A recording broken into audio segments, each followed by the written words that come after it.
Bapak Ibu yang terkasih, Shalom. Bagaimana kabarnya?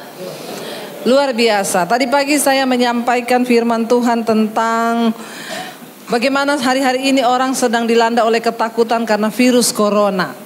Tapi saya cuma mau bilang, kalau sudah waktunya mati, nggak usah tunggu kena virus. Kepleset di kamar mandi juga mati. Ya, bahkan angka kematian karena rokok itu lebih besar daripada corona. Ya, yang saya bingungkan kenapa hari-hari ini orang jadi takut virus lebih daripada takut Tuhan. Tuhan yang pegang kendali atas hidup kita, jadi tidak perlu takut. Katakan amin. Yang sedang beredar hari-hari ini, yang sedang meresahkan orang sebenarnya bukan virus coronanya, tapi roh ketakutan. Roh ketakutan menghinggapi semua orang. Hari ini saya akan berbicara tentang roh ketakutan. Saudara, ketakutan apa yang sedang ada dalam hidupmu hari-hari ini? Coba saudara renungkan, adakah ketakutan di dalam hidupmu? Macam-macam ketakutan. Ada yang takut. Nomor satu yang paling ditakuti semua orang di dunia ini takut. Kok sama ya? Semua takut mati. Jadi sebenarnya yang sedang diserang oleh roh ketakutan hari-hari ini bukan corona, tapi semua orang ternyata masih takut mati. Sebenarnya kalau kita sudah siap mati, kita bisa berkata mati adalah keuntungan. Yang kena virus, yang mati banyak orang, ribuan orang itu memang sudah waktunya mati, tapi matinya bareng-bareng. Loh, bener gak? Ini bukan lelucon, ini kenyataan. Sama kayak yang meninggal di Palu karena gempa, yang mati 10.000 orang. Memang sudah waktunya, tapi memang bareng-bareng. Jadi bagian kita hari-hari ini adalah bukan bagaimana supaya kita, tapi mempersiapkan diri. Survei membuktikan orang paling banyak mati bukan di rumah sakit, tapi di kamar mandi. Karena kepleset. Makanya berhati-hatilah saat di kamar, karena ada roh maut banyak di kamar mandi. Tapi bukan itu yang terpenting, asalkan kita sudah siap. Ketakutan yang pertama yang merasuki semua orang adalah takut mati.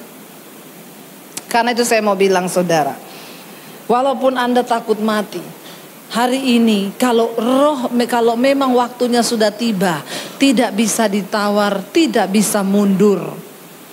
Ya, tadi pagi saya sampaikan suaminya BCL muda, ganteng, kaya raya, olahraga, makan sehat, tidak seperti kita makan gorengan. Bener nggak? Pecel lele. Pecel lele itu minyaknya semakin hitam, semakin nikmat rasanya. Ya, bahkan akan dikontrak oleh salah satu produk iklan jantung. Meninggalnya karena nggak ada yang tahu kan?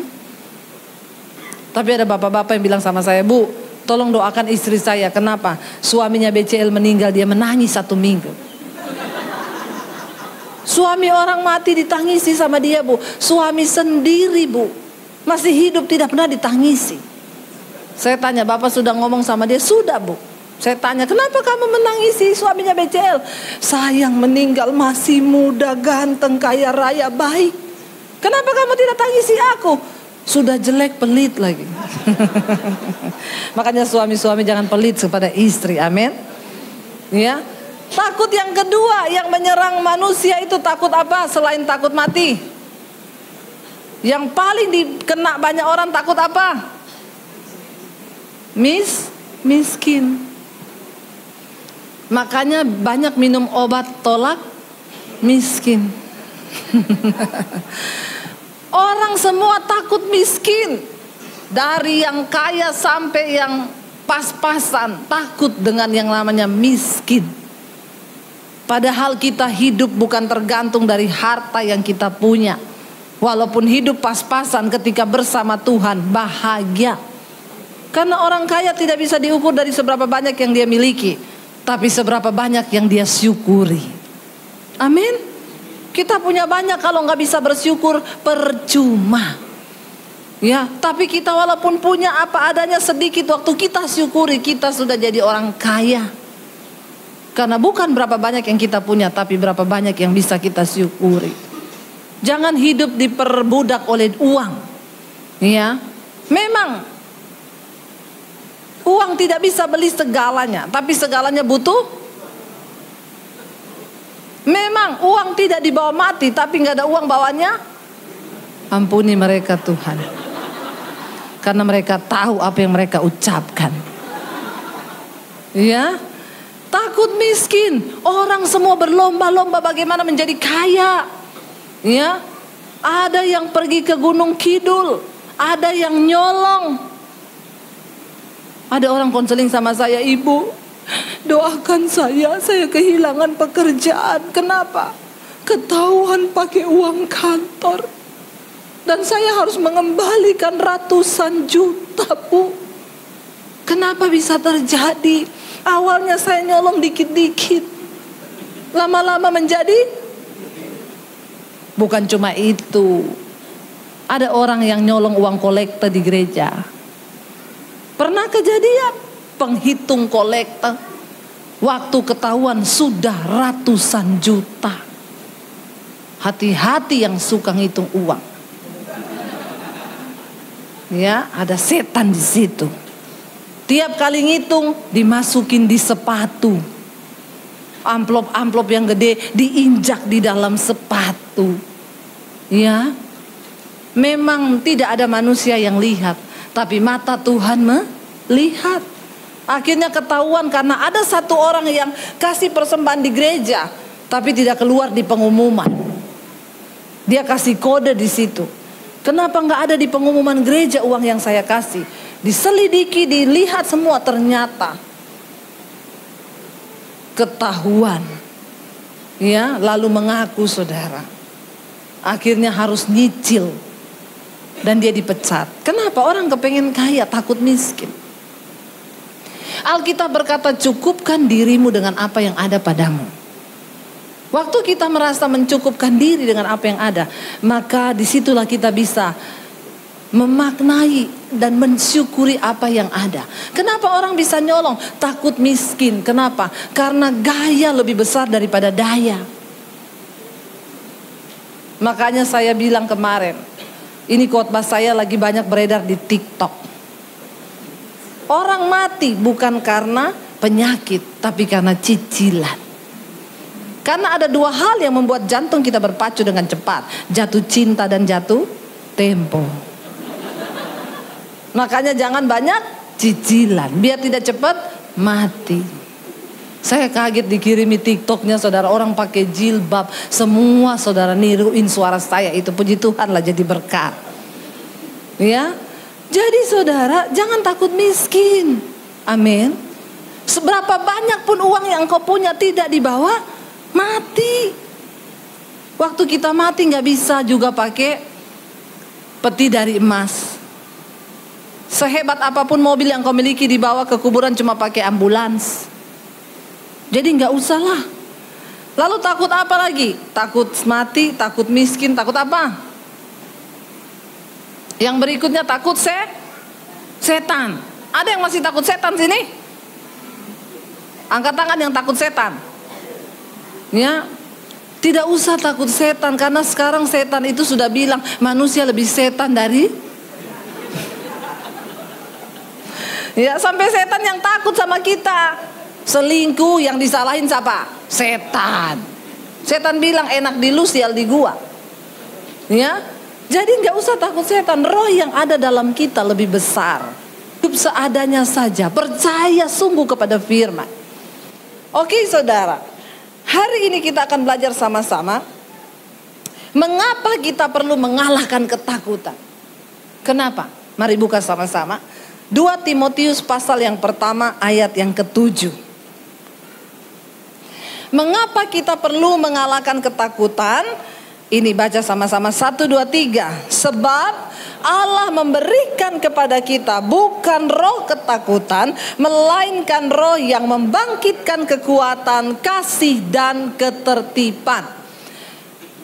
Kenapa kita harus usir roh ketakutan dari dalam diri kita? Karena itu bukan dari Tuhan. Amin. Ketakutan bukan dari Tuhan. Karena itu kita perlu usir dari diri kita. Sebab Tuhan tidak pernah memberikan kepada kita roh ketakutan. Ketakutan itu roh. Dan kalau dia roh berarti dia bisa mengikat hidup saudara dan saya. Sehingga banyak orang hari-hari ini dibelenggu oleh ketakutan. Pernah satu orang ibu datang kepada saya, Bu Debbie, doakan saya Bu. Mukanya tertekan, cemas luar biasa. Kenapa? Saya kena sakit ginjal Bu. Ya udah kita berdoa ya Bu ya. Waktu kami sedang berdoa, lalu Roh Kudus memberikan saya satu hikmat di dalam hati saya. Ibu ini tertekan bukan karena sakitnya, tapi karena ketakutan akan kematian. Seringkali yang membunuh orang itu bukan penyakitnya, tetapi rasa takut. Lalu saya bilang sama dia, Ibu, Tuhan berkata jangan takut, Ibu takut mati ya. Langsung meledak, dia nangis teriak saudara. Nangis sejadi-jadinya, saya berdoa di dalam nama Yesus. Semua roh ketakutan akan kematian aku patahkan dalam nama Yesus. Dia nangis berteriak sekuat-kuatnya. Dia bilang setelah itu, Ibu, saya merasakan kelegaan. Iya, Ibu, orang sakit belum tentu langsung mati. Tapi kalau Ibu diikat oleh roh ketakutan, Ibu bisa langsung mati. Ada orang-orang sakit kepala, aduh tumor ini. Padahal cuma sakit kepala saudara. Langsung iblis panakan ketakutan. Lihat keadaan dunia kayak begini. Aduh bentar lagi terjadi resesi. Aduh bagaimana pekerjaanku, bagaimana bisnisku. Waduh pasti goncang. Makanya saudara belajar mempercayai firman Tuhan. Banyak orang memperkatakan Mazmur 91. Nanti saudara lihat, bisa nonton di channel YouTube saya. Khotbah saya tadi pagi tentang Mazmur 91. Tidak semua orang Kristen akan mengalami janji Tuhan di dalam Mazmur 91. Jadi jangan dengan mudahnya engkau menghafalkan ayat itu, lalu engkau tulis, engkau catat, taruh di dompet. Udah seperti jimat dan mantra. Maaf, untuk menikmati janji firman Tuhan ada syarat yang harus kita penuhi. Karena firman Tuhan itu bukan ayat yang murahan. Tadi pagi saya jelaskan, orang yang mengalami janji Tuhan di Mazmur 91, di ayat yang pertama di sana dikatakan, orang yang berlindung dalam lindungan yang maha kuasa, bermalam di dalam naungan. Di dalam bahasa Inggrisnya dikatakan, orang yang berada di dalam the secret place of God, di tempat rahasianya Tuhan. Jadi kalau hari ini kita tidak berada di tempat rahasianya Tuhan, jangan mimpi ayat itu bisa terjadi. Apalagi orang Kristen latah hari-hari ini mau pergi ke rumah selingkuhan, dia perkatakan Mazmur 91. Dia pikir itu bisa terjadi. Hidup dalam kenajisan tapi dia perkatakan Mazmur 91. Ya jangan mimpi saudara. Kalau kita ingin menikmati, kita harus berada di tempat rahasianya Tuhan. Bagaimana caranya? Hidup dalam kekudusan dan perkenanan Tuhan.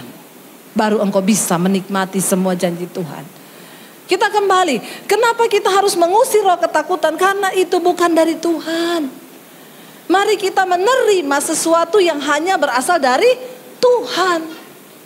Ya, supaya hidup kita ini digerakkan oleh apa yang ada di dalam diri kita, mempercayai firman Tuhan, lalu kita bergerak di dalam alam roh bersama dengan Tuhan, dalam dimensinya Tuhan. Amin. Orang yang hidup dalam ketakutan tidak mungkin diberkati Tuhan. Ingat, apa yang engkau takutkan, kata firman Tuhan, itu yang akan menimpa. Karena sesuatu yang kita takutkan itu sama dengan kita imani. Benar nggak? Satu kali ada sebuah percobaan dilakukan kepada seorang mahasiswa. Bagaimana kuasa ketakutan itu bisa bekerja. Lalu teman-temannya itu mengerjain dia saudara. Yuk kita sepakat ya nanti kita kerjain dia. Dia datang ke sekolah saudara. Waktu masuk pintu gerbang ketemu satu orang teman. Temannya bilang gini. Ih kamu kok pucat banget ya, sakit ya? Enggak tuh, emang pucat ya? Iya pucat. Lalu dia mulai takut. Masa saya pucat ya? Sakit apa ya? Dia masuk ke kelas ketemu temannya satu lagi. kamu kok pucat banget, kamu sakit ya. Ini penelitian yang benar-benar dicobai, dilakukan dan memang ada hasilnya. Kamu sakit ya? Dia ngomong enggak itu, masa saya pucat? Lalu dia mulai takut, apa aku sakit ya? Lalu dia pergi ke toilet saudara. Di toilet ketemu sama satu orang lagi yang memang sengaja mencobai. Kamu kok pucat banget, sakit? Enggak itu saya enggak sakit. Tapi kok semua orang bilang begitu. Dia pergi ke cermin di toilet.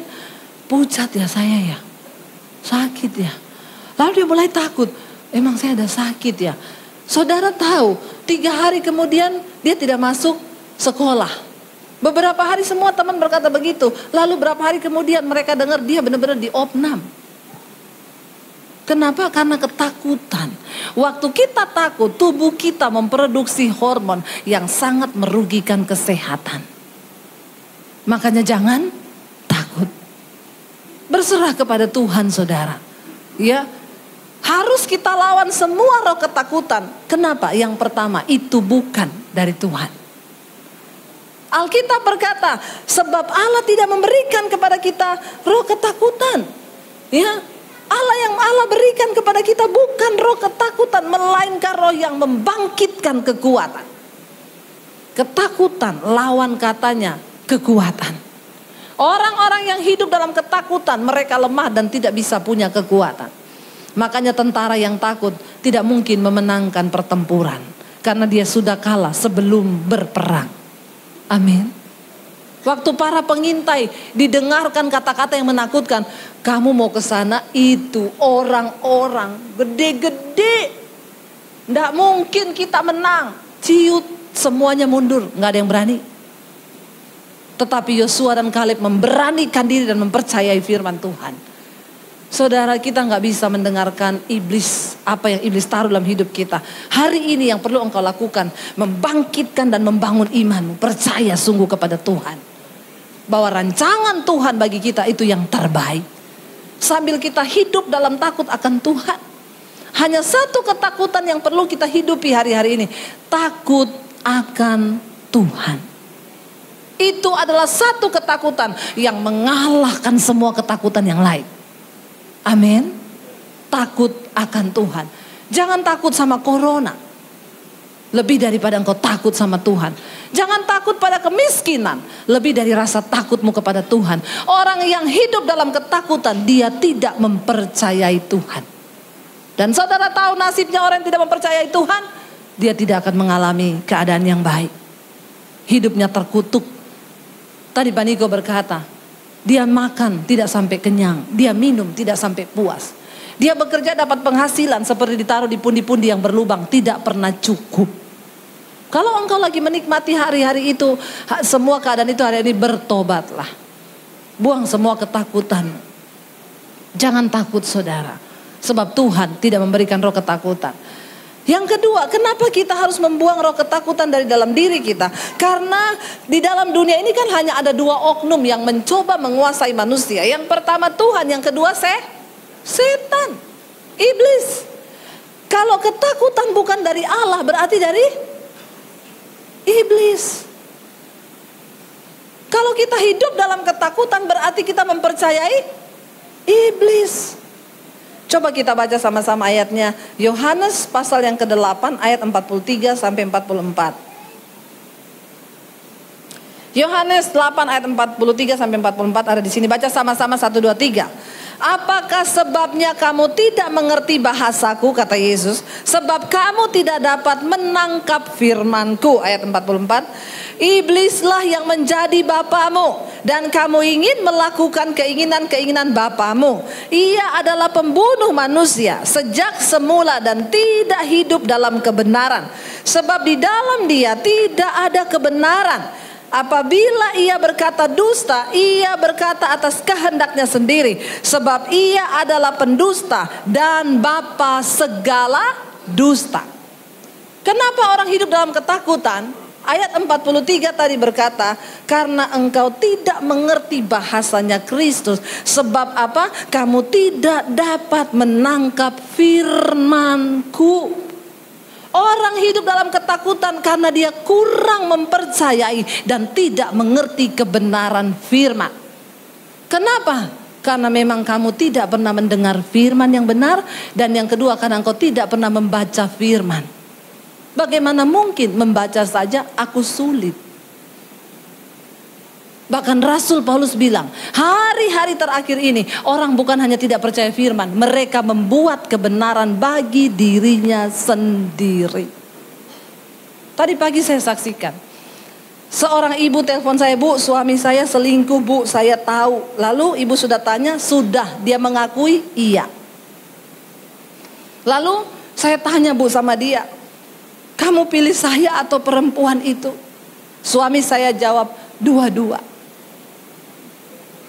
Istrinya bilang, "Saya tidak mau diduakan, kamu pilih salah satu." Suaminya jawab, "Kamu pikir gampang semudah itu melupakan dia? Beri aku waktu." Lalu istrinya berkata, "Sampai kapan kamu butuh waktu untuk melupakan perempuan itu?" Suaminya jawab, "Tunggu waktu Tuhan." Ya, luar biasa ya, untuk melupakan selingkuhan tunggu waktu Tuhan. Leo sudah senyum. Kenapa? Itu lagunya Leo. Karena setiap kali saya bertanya kepada dia, "Leo, kapan nikah?" Dia bilang, "Waktu Tuhan pasti yang terbaik." Kalau Leo yang menjawab begitu memang pantas. Karena memang untuk menikah tunggu waktu Tuhan. Tapi orang disuruh lepaskan selingkuhan tunggu waktu Tuhan, kebangetan gak? Ini perlu dibaptis ulang. Direndam agak lama, 15 menit. Biar dia buka mata langsung di rumah Bapa di sorga. Lebih baik tubuhnya binasa tapi jiwanya selamat. Ngeri saudara. Orang Kristen sekarang bikin ayat sendiri. Lalu dia juga bilang sama saya, "Bu, kita ini anak Tuhan. Tuhan menyuruh kita saling mengasihi. Perempuan itu janda.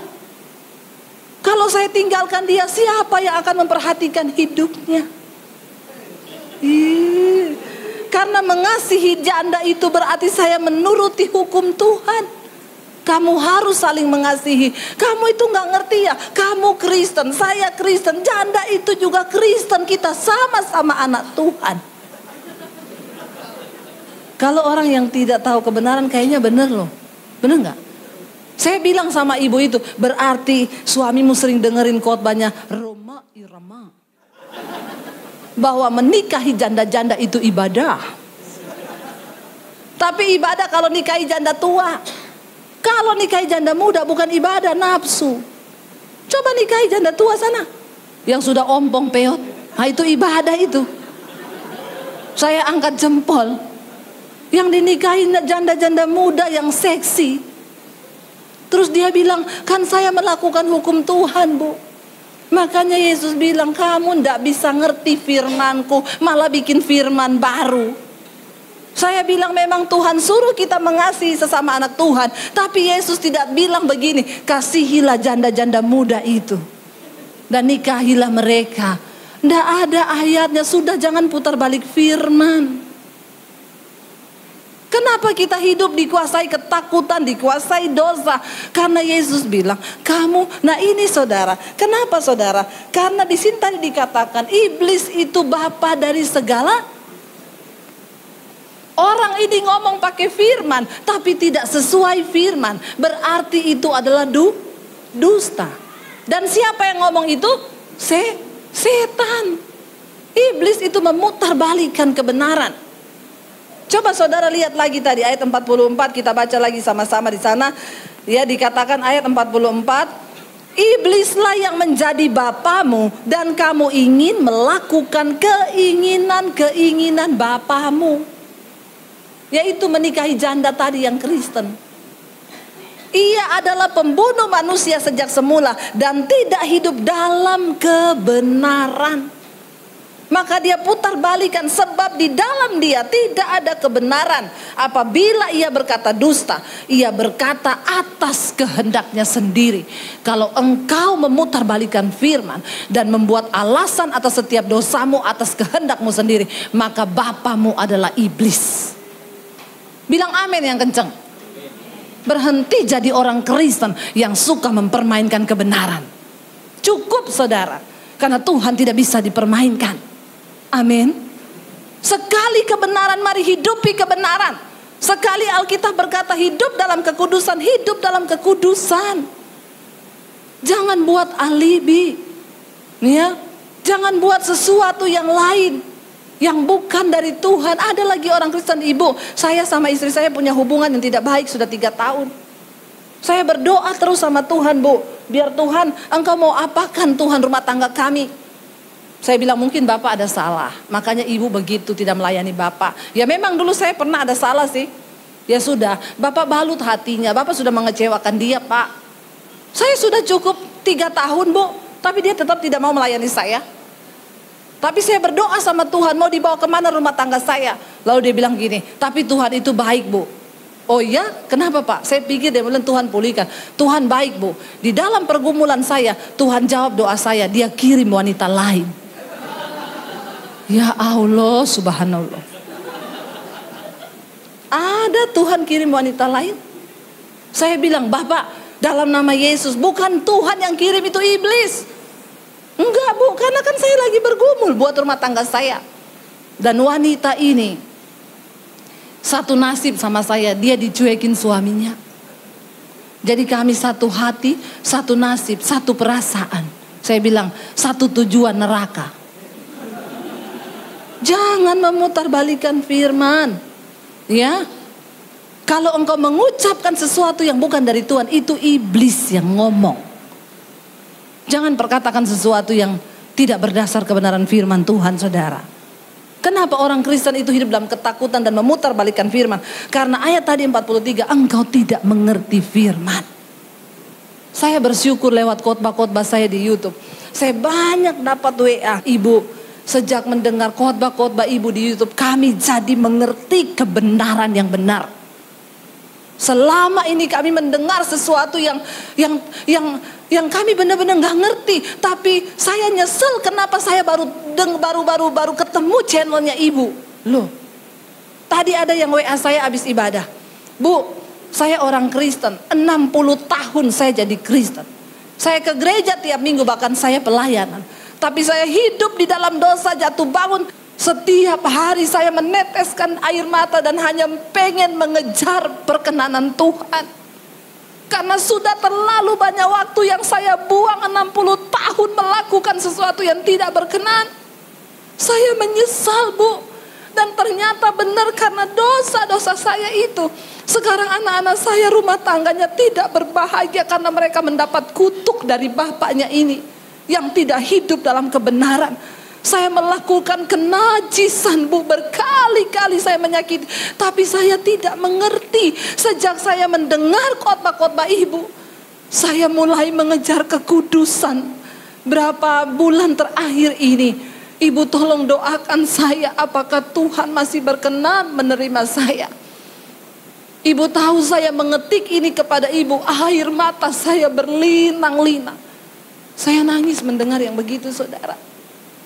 Saya bilang, Pak, sorga bersorak-sorai karena ada satu jiwa yang mau kembali melakukan apa yang berkenan di mata Tuhan. Itu yang Tuhan mau. Jangan ditipu sama iblis. Banyak orang Kristen yang berkata kita dibenarkan bukan karena perbuatan kita, tapi hanya karena kasih karunia. Iya, itu berlaku ketika pertama kali kita terima Yesus. Tuhan memanggil saya bukan karena kebenaran saya, justru karena saya hidup di dalam dosa dan hidup saya kotor dan sampah. Dan Tuhan pungut saya, itu bukan karena kebenaran saya. Tapi ketika saya menerima Yesus sebagai Tuhan, saya menerima anugerahnya. Alkitab berkata, kerjakan keselamatan itu dengan takut dan gentar. Hiduplah di dalam takut dan gentar selama engkau menumpang di dunia ini. Takut akan Tuhan. Amin. Mari kita hargai anugerah Tuhan. Jangan dengarkan setan, saudara. Kenapa? Setan itu pendusta. Jangan mau ditabur roh ketakutan sehingga engkau hidup terbelenggu. Hari ini buang semuanya itu. Ya, buang semua yang menghambat kita untuk percaya kepada janji Tuhan. Minta supaya Tuhan berikan engkau hikmat dan pengurapan Roh Kudus, supaya engkau mengerti firman, mengerti kebenaran yang hakiki itu. Amin. Kenapa kita harus buang roh ketakutan? Yang pertama itu bukan dari Tuhan. Yang kedua itu dari setan. Jangan biarkan sesuatu yang dari setan hidup dalam diri kita. Lalu yang berikutnya saudara, bagaimana kita dapat menaklukkan semua ketakutan yang ada dalam hidup kita? Yang pertama, perkatakan firman Tuhan.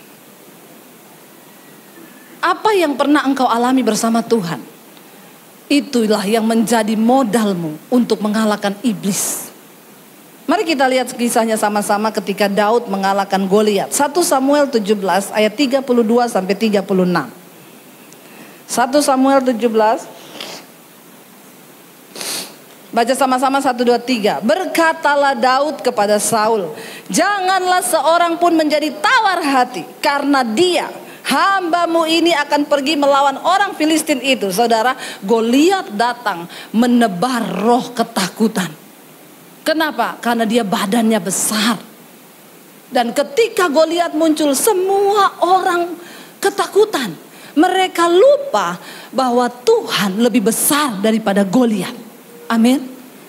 Sebesar apapun masalahmu, ingatlah bahwa Tuhan lebih besar dari masalah kita. Saudara, Daud berkata, bagaimana caranya engkau mengalahkan ketakutan? Yang pertama, kalahkan ketakutan dengan perkataan positif firman Tuhan. Daud berkata kepada Saul, janganlah ada seorang pun menjadi tawar hati karena dia. Wow. Di tengah semua orang Israel yang sudah gemeteran karena melihat Goliat yang begitu besar, tiba-tiba ada seseorang yang muncul dan berkata, jangan ada yang tawar hati. Ada ibu-ibu yang telepon saya, ibu saya sudah menyerah. Kayaknya suami saya tidak mungkin bertobat. Saya bilang, ibu jangan perkatakan seperti itu perkataan setan. Berkata hari ini, aku percaya rumah tanggaku akan dipulihkan Tuhan.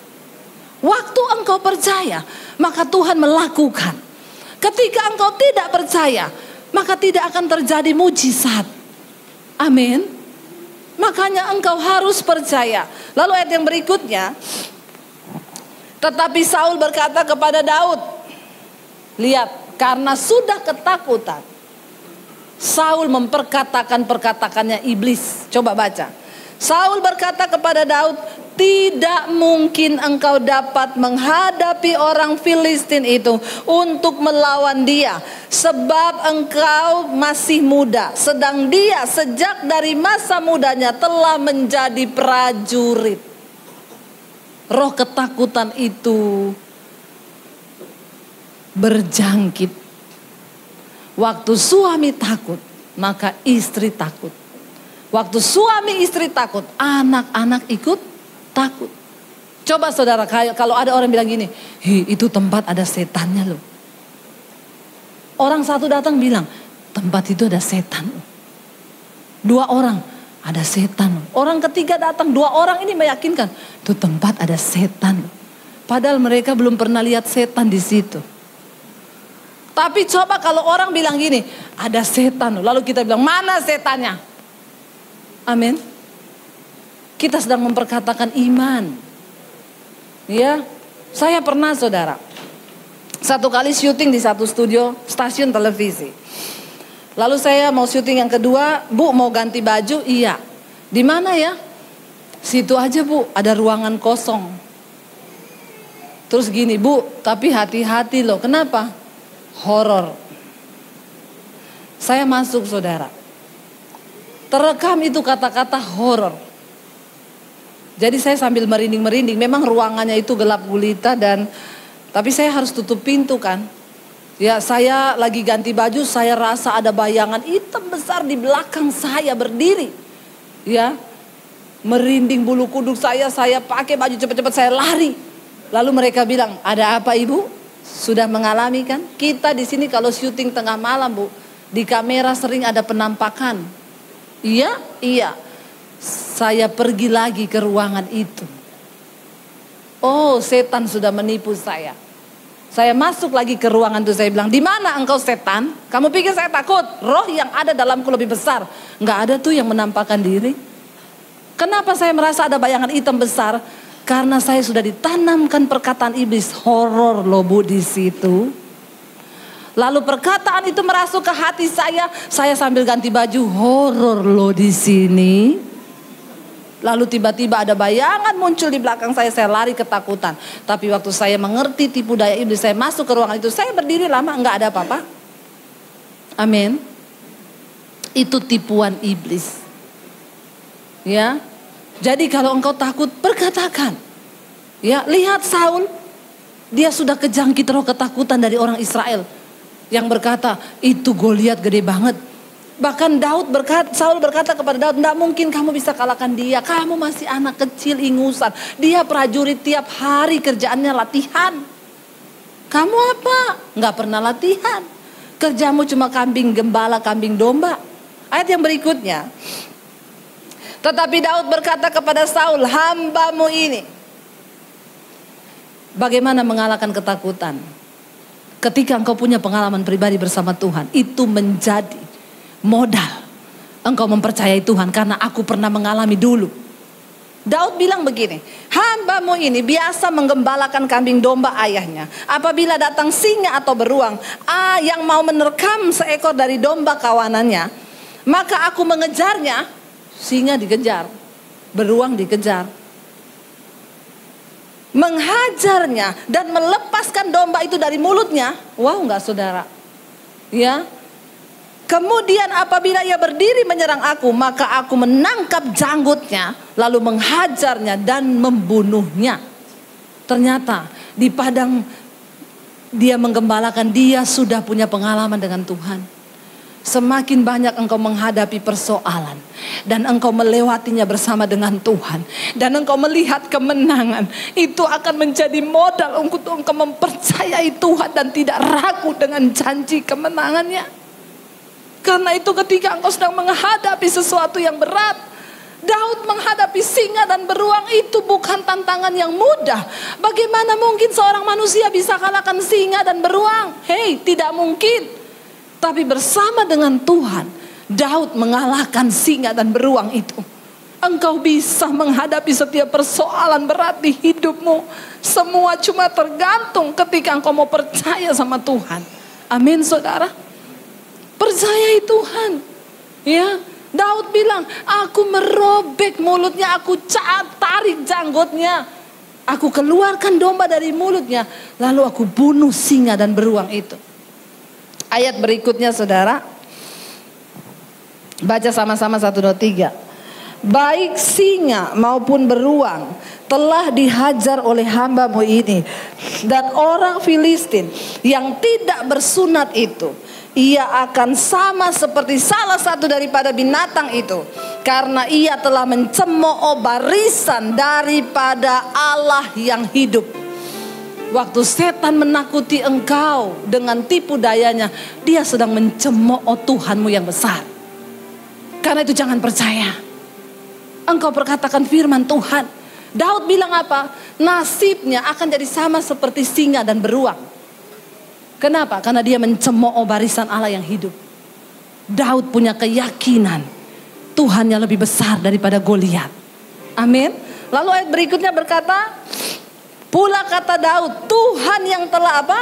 Melepaskan aku dari cakar singa dan dari cakar beruang. Dia juga yang akan melepaskan aku dari tangan orang Filistin itu. Kata Saul kepada Daud, pergilah, Tuhan menyertaimu. Langsung berubah kan omongannya Saul? Waktu dia dengar perkataan firman. Saudara, engkau bisa mengubah keadaan, engkau bisa mengubah orang-orang di sekelilingmu waktu engkau datang dengan perkataan firman. Sekalipun dokter bilang sakitmu tidak mungkin sembuh, bagi Tuhan tidak ada perkara yang mustahil. Saya mau saksikan saudara, saya diundang pelayanan di Purwokerto. Saya ketemu dengan sepasang suami istri yang undang saya. Saya dijemput oleh anaknya, ya sudah selesai kuliah dan sudah bekerja. Lalu di jalan dia cerita, ibu, anak saya ini menurut perkiraan dokter dulu harusnya meninggal sejak di dalam kandungan. Kenapa Pak? Saya punya anak kembar, lama kami menikah tidak punya anak, lalu kami berdoa, lalu istri saya hamil. Ketika hamil kami periksa ke dokter Bu, dokter bilang sebaiknya digugurkan. Kenapa? Karena ibu punya kista. Dan ada virus di dalam kandungannya ibu. Itu virus yang ada di kucing. Ya, dan kalau orang hamil ada virus itu, biasanya tidak bisa hamil orang kalau ada virus itu. Tapi ini ibu hamil. Dan sebenarnya ibu ada kista. Sebenarnya nggak bisa hamil. Cuma saya bingung kenapa ibu hamil dan ini anak kembar. Jadi sebaiknya ibu gugurin. Karena anak ini lahir akan cacat. Dia dan suaminya menyatukan imannya. Enggak. Kami tidak akan gugurkan anak ini. Karena kami tahu kalau Tuhan sudah beri anak itu anugerah. Mereka menjalani dengan iman. Dan benar anak itu lahir. Waktu anak itu lahir, sekitar usia 3 bulan, anak ini tidak bergerak-bergerak seperti bayi lain yang sudah bisa yang sudah bisa tengkurap. Itu cuma diam begini dan kepalanya membesar dua-dua. Lalu dibawa ke dokter yang tangani anak ini 3 dokter ahli. Ahli syaraf, ahli virus, sama satu tuh ahli apa itu saya lupa. Jadi 3 dokter ahli, 5 dokter sama dokter anak dan dokter umum. Dokter itu bilang, ibu, anak ibu ini karena virus itu terus bekerja di otaknya. Jadi anak ibu akan mengalami kelainan seperti anak-anak yang memang mengalami virus ini dari dalam kandungan. Kepalanya akan membesar. Saudara pernah lihat ya anak-anak yang kepalanya gede banget. Ya, itu karena virus. Ya. Dan dokter bilang, Bapak lihat otaknya, scan otaknya anaknya Bapak. Jadi di foto saudara. Dia lihatkan saya fotonya. Ini otak yang sehat Pak, warnanya itu cerah. Ini otaknya Bapak, anaknya Bapak sudah hitam dan mengkeret. Jadi virus itu menyerang otak dan otaknya ini mengkeret. Makanya anaknya Bapak gak bisa tengkurap dan tidak bisa gerak. Dan nanti makin lama kepalanya akan membesar. Dan dia cuma bisa tidur terlentang begini dengan kepala yang besar, tidak bisa apa-apa. Kalau anak Bapak sudah menginjak umur 1 tahun, kepalanya terus membesar, nanti kita akan pasang selang. Untuk mengeluarkan cairan dari otaknya, dari kepalanya, itu akan dibuang. Dan selang itu akan diganti setiap tahun. Dan selang itu belum ada dijual di Indonesia, itu pesan dari luar. Stres gak saudara? Stres. Ibu itu bilang, saya terpukul Bu Debbie luar biasa. Kenapa? Karena saya punya teman, anaknya begitu Bu. Memang gak bisa apa-apa, kepalanya gede di tempat tidur. Lalu dari dokter ahli virus, ahli ini kasih obat antibiotik. Obat segini setiap hari anak ini saudara dari bayi harus diminumin obat-obat ini. Ya, dia bilang bayangkan ibu, dan saya tanya dokter, dok obat ini menyembuhkan? Tidak. Hanya untuk menahan saja, tapi gak bisa sembuh. Lalu suami istri ini diproses Tuhan. Saudara tahu mereka ini, papa mamanya, dulu bapak itu, suaminya itu, orang tuanya itu mantri. Ya, dulu kan mantri ya. Istrinya itu bidan. Jadi mamanya bidan, bapaknya mantri. Jadi bapaknya itu mantri, punya buku obat di rumah. Buku obat setebal ini. Bapak itu ngomong, Bu, semua tetangga saya kalau sakit itu datangnya ke saya Bu. Saya yang kasih tahu obatnya apa, karena saya punya buku. Saya sakit apa tinggal saya cari di buku itu. Oh obatnya ini. Oh ini obatnya.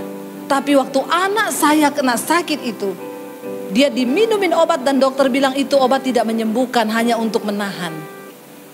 Mereka berdua syok dan benar-benar tertekan. Ya, tiap hari memikirkan bagaimana anak itu kepalanya jadi besar. Istrinya bilang, ibu saya menangis memikirkan anak saya yang kembar nasibnya kayak anak teman saya. Dan memang kepalanya makin besar. Sampai satu kali istrinya membaca firman Tuhan dan dia mengimani firman itu. Bahwa Tuhan itu penyembuh dan manusia hidup itu oleh karena iman. Suaminya cerita sama saya, ibu tahu satu kali istri saya Bu, sore-sore tiba-tiba berdiri dari tempat duduk. Dia teriak, dia datangi saya, pegang bungkusan obat yang banyak itu, dia bilang gini, Mas. Suaminya kaget. Kenapa? Manusia hidup itu bukan karena obat, tapi karena Tuhan. anakku hidup bukan karena obat tapi karena iman. Dia pergi keluar rumah, di belakang ada halaman kosong. Dia lempar itu obat ke halaman kosong. Dalam nama Yesus, anakku hidup karena Tuhan. Suaminya syok. Nanti malam anakku minum obat apa? Kenapa dibuang? Suaminya bilang, Bu, malam itu saya sempat takut nanti anak saya minum apa. Mereka berdua akhirnya mulai mempercayai Tuhan, anaknya gak minum obat. Saudara, waktu saya ketemu itu anak dua sudah kerja di bank. Mereka lulus cum laude. Kok gak wow? Wow. Ya, waktu kita mempercayai Tuhan. Sebenarnya memang Tuhan bisa gak bikin mujizat? Bisa. Tapi seringkali yang menghalangi itu karena ketidakpercayaan. Lalu dia mengimaninya, saudara. Dan dia melihat, lalu bapak itu bilang, Ibu, gak lama setelah itu saya kena sakit.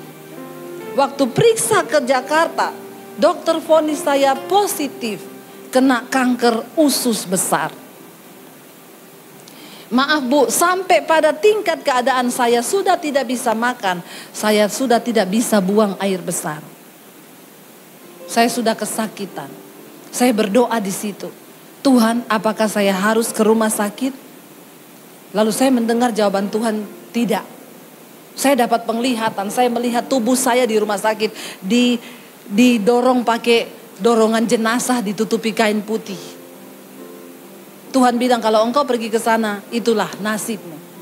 Lalu dia mulai berdoa, Tuhan, apa makanan yang harus saya makan? Dia bilang, saya buka satu buku renungan, Bu. Ketika saya pas buka di tengah, bukan firman yang saya dapat, tapi tulisannya begini, makanan sehat yang harus Anda makan. Di situ ditulis makanlah buah-buahan dan sayur. Dan sejak saat itu Bu, saya tiap hari tidak makan apa-apa, cuma buah dan sayur di blender, di apa, sembuh. Dan sekarang dia melayani Tuhan bersama istri dan keluarganya. Wow, nggak saudara? Kalau saudara mau dengar kesaksiannya, tolong lihat di channel YouTube saya, Debbie Basjir TV. Saya bukan iklan, tapi rugi kalau engkau tidak menyaksikan kebesaran Tuhan. Di situ ada foto-foto anaknya yang sudah dewasa, dari mereka masih bayi. Saudara lihat saja judulnya di situ, saya membuang semua obat. Coba saudara lihat, ya. Kenapa orang harus menyaksikan kasih Tuhan? Supaya engkau belajar percaya. Ini jamnya sudah selesai. Saya tadi sudah bilang kepada diri saya berkhotbah sampai jam 8:15. Karena jam 8:15 itu berarti 45 menit. Sekarang saya sudah 1 jam. Sudah kelebihan banyak waktunya. Tapi enggak apa-apa ya. Mau sampai jam berapa? Sampai jam 12 Anda puas, saya lemes. Karena ini sudah yang kelima saya khotbah, saudara ya. Saudara, luar biasa kan? Kenapa engkau harus memperkatakan firman? Karena firman itu berkuasa mengubahkan keadaanmu. Lihat ketika Daud memperkatakan firman, langsung Saul berubah. Dia bilang apa? Ya sudah, pergi, Tuhan menyertaimu. Wow, enggak saudara? Coba kita lihat ayat yang berikutnya, saudara. Ya. Lalu Saul mengenakan baju perangnya kepada Daud, ditaruhnya ketopang tembaga di kepalanya dan dikenakanlah baju sirah kepadanya. Saul meminjamkan baju perangnya kepada Daud karena dia bilang, Daud, kamu menghadapi prajurit nggak boleh nggak pakai baju perang. Ini perlindungan bagimu. Ayat yang berikutnya, lalu Daud mengikatkan pedangnya di luar baju perangnya. Kemudian ia berikhtiar berjalan sebab belum pernah dicobanya. Dia belum pernah pakai baju perang. Maka berkatalah Daud kepada Saul, aku tidak dapat berjalan dengan memakai ini sebab belum pernah aku mencobanya. Kemudian ia menanggalkannya. Jangan coba sesuatu yang belum pernah Anda alami kuasanya. Nggak usah cari dukun, nggak usah cari orang pintar, nggak usah coba dengan kekuatanmu, tapi percaya kepada kekuatan Tuhan. Daud mengandalkan Tuhan sepenuhnya. Dia bilang, maaf Saul, saya nggak pernah pakai ini, copot aja. Ayat yang berikutnya berkata apa? Lalu Daud mengambil tongkatnya, di tangannya dipilihnya dari dasar sungai 5 batu yang licin dan ditaruhnya dalam kantong gembala yang dibawanya, yakni tempat batu-batu sedang umpannya dipegangnya di tangannya. Demikianlah ia mendekati orang Filistin itu. Siapa sangka cuma dengan 5 batu dari sungai ternyata bisa bunuh Goliat. Jangan pernah batasi Tuhan dengan caramu. Karena Tuhan suka bekerja dengan cara yang tidak terduga. Amin. Bagian kita mempercayai saja. Nggak usah mendikte Tuhan. Tuhan harusnya begini. Udah copot semua yang engkau rasa mungkin bisa. Jangan harapkan orang lain menolongmu. Keluargaku bisa tolong saya. Berhenti menyalahkan keadaan dan mengharapkan sesuatu yang lain selain daripada Tuhan. Kenapa? Karena Tuhan bekerja dengan cara yang ajaib. Bahkan yang tidak pernah muncul di dalam akal logika kita. Ayat berikutnya berkata, orang Filistin itu kian dekat menghampiri Daud. Di depannya orang yang membawa perisainya. Bayangkan perisainya aja dibawain saudara. Saking gedenya.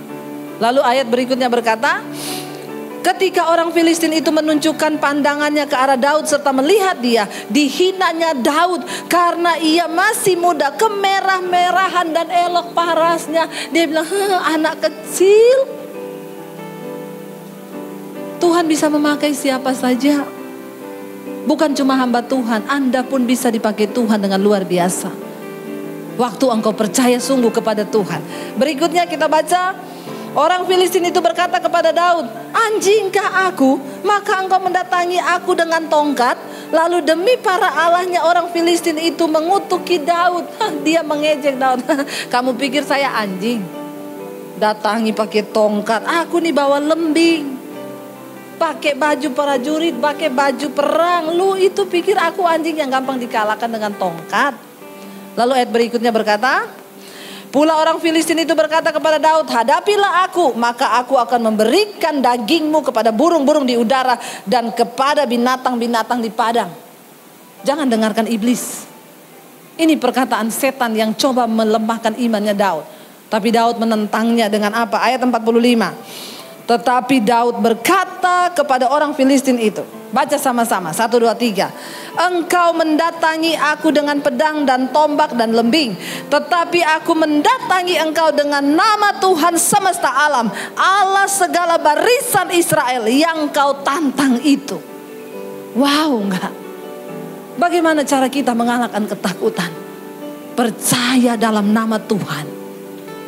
Datangi masalahmu dengan nama Tuhan. Dan hidup di dalam perkenanan Tuhan.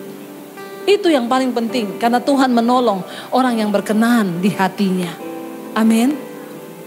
Ayat berikutnya berkata, hari ini juga, baca sama-sama, Tuhan akan menyerahkan engkau ke dalam tanganku, dan aku akan mengalahkan engkau dan memenggal kepalamu dari tubuhmu. Hari ini juga aku akan memberikan mayatmu dan mayat tentara orang Filistin kepada burung-burung di udara dan kepada binatang-binatang liar, supaya seluruh bumi tahu bahwa Israel mempunyai Allah.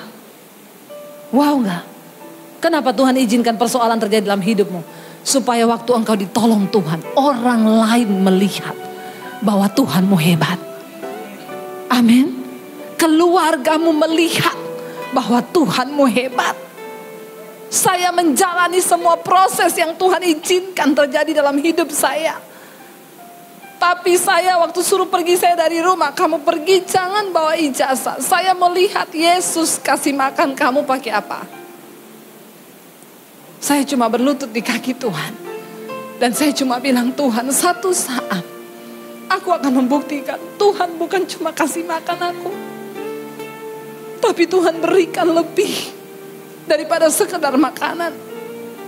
Dan saudara tahu, hari-hari ini saya bahkan memberkati keluarga saya yang dulu pernah menghujat nama Tuhan. Cuma satu kerinduan saya supaya apa? Supaya orang tahu bahwa aku punya Tuhan yang besar. Amin. Bahwa Allah kita lebih besar daripada Allah mereka.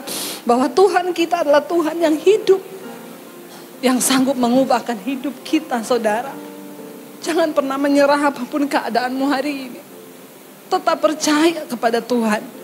Tetap berharap supaya apa? Lewat semua masalah di hidup kita, orang bisa melihat bahwa Tuhan kita Tuhan yang besar. Ya, Daud berkata, supaya orang-orang melihat bahwa di Israel memiliki Allah yang luar biasa. Waktu motivasi hidupmu untuk memuliakan nama Tuhan, maka Dia Tuhan yang turut bekerja untuk mendatangkan kebaikan. Cuma satu, supaya namanya dimuliakan lewat hidup kita. Karena itu bertobatlah dan hiduplah di dalam perkenanan-Nya.